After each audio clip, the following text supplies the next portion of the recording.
Are you suffering from life-altering chronic constipation and you're just searching for answers? Well, I was too.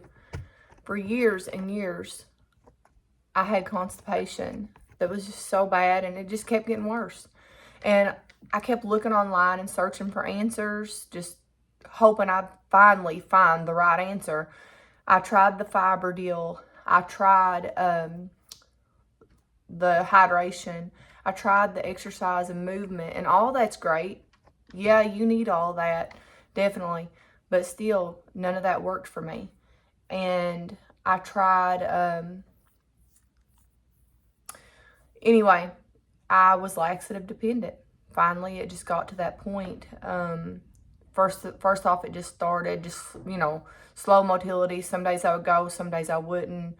And when I did go, it was just like more difficult. It wasn't like full evacuations and so forth. But anyway, it just got to the point that I didn't go without laxatives. So anyway, long story short, if that is you, what you're dealing with, and you're searching for answers because you don't know how to fix it unless you know what it is, right? So most likely what you're dealing with is Sibo. It's small intestinal bacterial overgrowth, okay? Most likely that's your answer 80% of the time, for most of you anyway. For me, that was my answer. And if it is a chronic state of constipation that doesn't alternate like to diarrhea and all that, most likely it's going to be methane dominant SIBO. That was the case with me. There's 3 different types of SIBO.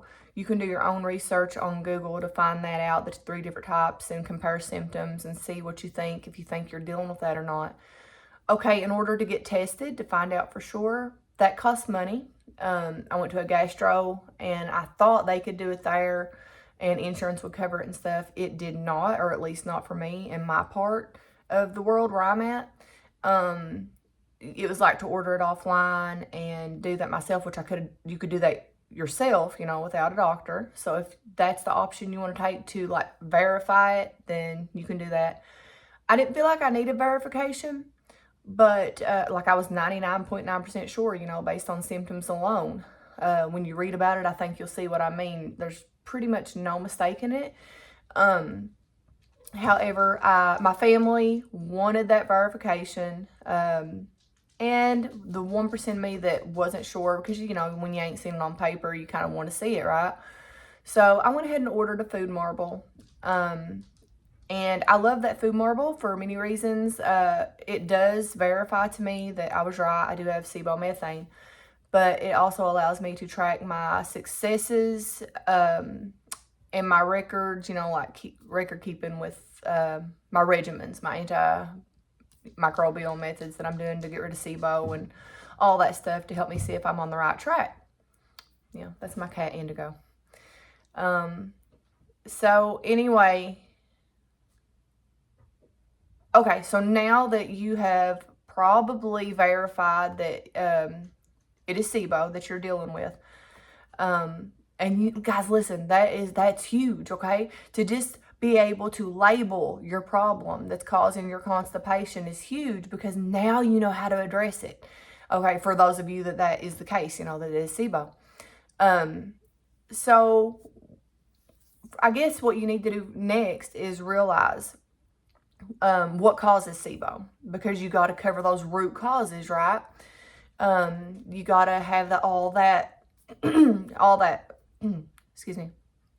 You got to be covering those root causes before you can ever even get rid of SIBO, right? So low stomach acid is one of the root causes. Low digestive enzymes can be another. Come here, Indigo. And low bowel. Go on. Low bowel can also be another cause. Slow motility, just different things like that. Okay, so you're going to have to be covering your slow motility with some really good prokinetics. You're also going to be having to cover like your low bowel with like some ox bile supplements or something. You're going to have to be covering your low stomach acid with some betaine HCl, pepsin, just stuff like that, digestive supports. And low digestive enzymes, you're going to have to be on a really good, broad spectrum digestive enzyme. Okay, so now that we've got all that covered, you know, now we're going to have to, well, let me say this. Before you ever consider moving to the kill phase, okay? Before you ever consider moving to the kill phase, you have to be sure you are pooping. You have to be pooping. Okay, for a while that might have to be laxative induced, okay? And that's okay, as long as you're still taking your prokinetics with it. Prokinetics with your laxatives. And then you're going to slowly wean off of those laxatives to the point that you're just on prokinetics. But either way, you are pooping. There's no sense in wasting thousands of dollars on these kill phases, you know, whether it be elemental diet, whether it be antimicrobials, antibiotics, whatever it is that you're going to do. There's no point, most usually, in doing those things and spending that money if you are not pooping. Because yes, you might kill the bad bacteria, but if you are not pooping, then it is going to breed back and come back, and you're going to waste thousands of dollars. I'm hoping to help y'all through my bad experience in that, okay? And so just know, number one, be pooping and be covering all of your root causes for Sibo before you ever move to a kill phase. Once you do move to a kill phase, then you got to still keep up with that root cause stuff, the stuff we just mentioned, right? And once you're done with your kill phase and you feel confident via your symptoms, via your food marble readings, that the bad bacteria, the Sibo, is killed, then you're going to, you know, stop the things you're doing for the kill phase, and you're going to just do your support systems, okay? You're not going to quit those. You're going to stay on your support systems, your underlying cause, you know, treatments, because a lot of times that's why Sibo comes back. Now, I am not there yet. I'm still in the middle of, you know, the kill phase. I'm not completely weaned off laxatives yet. I'm still working on it. So I just want to let you know, I've been working on this for like the last 6 months, approximately. That's without me sitting here and doing the math on it. But I'm not giving up. I'm just letting you know that it's a work in progress. We can't give up. We got to keep going. I've learned a lot in the last 6 months. I've done a lot wrong in the last 6 months. So I feel like if I knew now what if I knew what I know now 6 months ago, I feel like I'd be a whole lot more, you know, like ahead of the game, right? So with that being said, once the kill phase is over, we're going to just keep going, right? So anyway, I hope this video can help somebody. The main reason I'm putting this video out is because a lot of people is probably like me, I would imagine, and just looking for that answer. Why am I chronically constipated? Why do I not know how to poop? Something that I should be doing without assistance, without thought, but yet it is like consuming my thoughts. It is interrupting my daily life, and I cannot poop. So hopefully this will give y'all an answer. You know, look into Sibo, being that reason why. And then once you do pinpoint that as the reason, if you do pinpoint that as the reason, then prokinetics and support systems before you ever spend thousands on kill phases. The kill phase that I'm doing right now is, like I mentioned in my last video, Indigo, quit. Like I mentioned in my last video, it is coconut oil, straight up coconut oil, that's it. With all my support systems, obviously. So, all right, that's the main reason I wanted to do this, was to,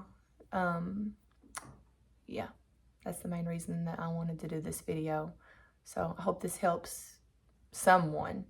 But, you know, one more thing, like, I just remember, like, going through Facebook post after Facebook post, combing through them, as well as YouTube videos after YouTube videos, combing through those comment sections, and trying to find out why am I constipated, you know? And it was like so much search, man, like so much effort to find that reason. And I finally found it, and it was in a YouTube video. somebody that said, are you dealing with, this and the chronic life-altering constipation that keeps getting worse before it gets better, no matter what you do, how healthy you eat, blah, blah, blah. Then if that is you, you're probably dealing with Sibo methane. But it took me so many months, so many years to find that. And, I wanted to add this too. So what causes all of these things, like low stomach acid, low digestive enzymes, low bile flow, all these things, right? Like what causes those things to cause SIBO in the first place? Well, it all traces back to our, microbiome. If our microbiome is off, if we have leaky gut, if we have more, not enough diversity in bacteria, if we have more bad guys than good guys, so to speak, in bacteria, then our gut microbiome will be off, obviously, and our bodies cannot readily absorb our vitamins and minerals that it needs to properly function, properly create stomach acid, properly create and release the proper amount of bile, digestive enzymes, to keep our MMCs working, our migrating motor complex to keep us pooping, right. So it all traces back to gut and vitamin, nutrient deficiencies.